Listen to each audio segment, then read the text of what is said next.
ভাবনা যেই ধরনের অনুষ্ঠান করে এবং দীর্ঘদিন ধরে ভাবনা তাদের শিক্ষাকেন্দ্র বাপি, সাধুকা ও শ্রেয়ার।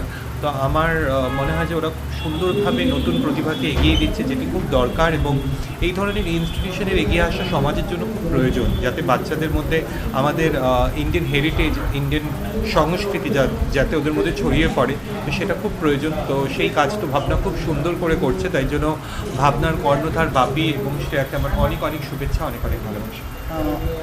তাই তো বললাম, এরকম একটা ভূমিকায় শ্রেয়া আছে, বজ্র সেনের ভূমিকায় রুবেল আছে। এক্সাইটেড আর ভীষণ আশাবাদী যে খুব ভালো একটা নৃত্যনাট্য হতে চলেছে, যারা দর্শক আছে খুব উপভোগ করবে। শ্যামা গল্পটাই এত ভালো গল্প, রবীন্দ্রনাথের লেখা, মিসআন্ডারস্ট্যান্ডিংয়ের একটা গল্প, যেটা সবার খুব পছন্দের। অ্যান্ড আমি ভীষণ ফর্চুনেট যে এরকম একটা ডান্স ড্রামার অংশীদার হতে পেরেছি। আর বজ্র সেন আমরা সবাই জানি যারা পড়েছি, আমি চেষ্টা করব যে আমার মতো করে বণিক বজ্র সেনকে তুলে ধরার। ডান্স ড্রামা তো আগেও করেছি, আর ডান্সটাই আমার বেস, ওখান থেকেই শুরু। হ্যাঁ, এটা বলতে পারো যে আমি ওয়েস্টার্ন ডান্স দিয়ে শুরু করেছি, আমার বেসই ওয়েস্টার্ন ডান্স। তো সেখানে রবীন্দ্র নৃত্য, আসলে আমাকে সেই লিবার্টিটা দেওয়া হয়েছে যাতে আমি আমার মতো করে বজ্র সেনকে পোর্ট্রেট করতে পারি। তো আমি চেষ্টা করব, আর বাকিটা যারা গুণীজন রয়েছেন তারা দেখবেন, তারা বলবেন।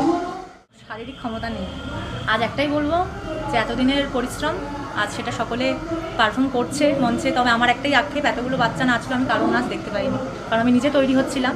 তবে আশা করি ওরা ভালো করেছে। আর অনেক দিন ধরে, প্রায় 2 থেকে আড়াই মাস ধরে আমরা এই পরিকল্পনা করেছি, তার প্রস্তুতি পর্ব চলেছে।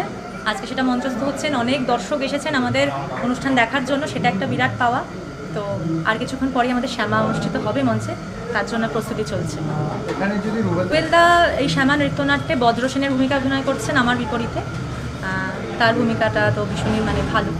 আমার অনেক দিনের চিন্তা ভাবনা ছিল রবীন্দ্রনাথকে নিয়ে কিছু করার, রবীন্দ্রনাথের লেখার ওপর করার। আজকে সেটা মঞ্চে উপস্থিত করতে পারছি। আমার কাছে এটাই রবীন্দ্রনাথকে ড্রামা যেমন আজকে শ্যামা করছি, আমার বহুদিনের ইচ্ছা ছিল।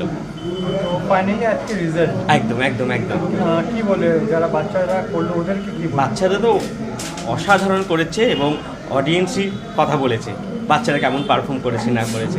আমি তো মাত্র শিখিয়েছি, যা ফল ওরাই দিয়েছে। আচ্ছা, তো ফাইনালি রুবেলদা বললো আমি সব জায়গায় করি না, বাট এখানে কেন? এখানে কারণ যে ও মনে হয়েছে রুবেলদারকে না এখানে ঠিকঠাক আমার সঙ্গে কথা বলে, ভালো লেগেছে, তাই জন্যই করেছে।